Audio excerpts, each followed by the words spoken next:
নতুন করে কি বেকায়দা এ রাজ্যের রাজ্যপাল সিভি আনন্দ বোস? যেটা জানা যাচ্ছে, গত বছর অর্থাৎ 23 সালের 5 এবং 6 জুন দিল্লিতে একটা হোটেলে একজন ওড়িশি নৃত্যশিল্পীকে যৌন হেনস্থা বা শ্লীলতাহানির অভিযোগে তার বিরুদ্ধে যে অভিযোগের রিপোর্ট বা তদন্ত রিপোর্ট সেটা আজকে জমা পড়লো লালবাজারের তরফে নবান্নে।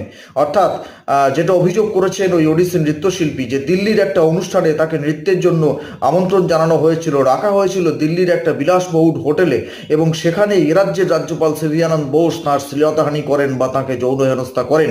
সেখান থেকে ফিরে এসে তিনি কলকাতায় অভিযোগ দায়ের করেছিলেন, এবং যেহেতু রাজ্যপালের বিরুদ্ধে তদন্ত হওয়া সম্ভব নয়, সেই জন্য লালবাজার অনুসন্ধান করতে শুরু করে এবং মুখবন্ধ খামে আজকে সেই অনুসন্ধান রিপোর্ট জমা দিয়েছেন নবান্নে। কি রয়েছে সেই খামে আমরা আপনারা জানি না, কিন্তু বর্তমান সময়ে শ্লীলতাহানির সেই ঘটনার অভিযোগ নিয়ে রাজ্য রাজনীতি তেতে রয়েছে। তার মধ্যে নতুন করে রাজ্যপালের বিরুদ্ধে ওঠা এই যৌন হেনস্থার যে অভিযোগ, সেটা নতুন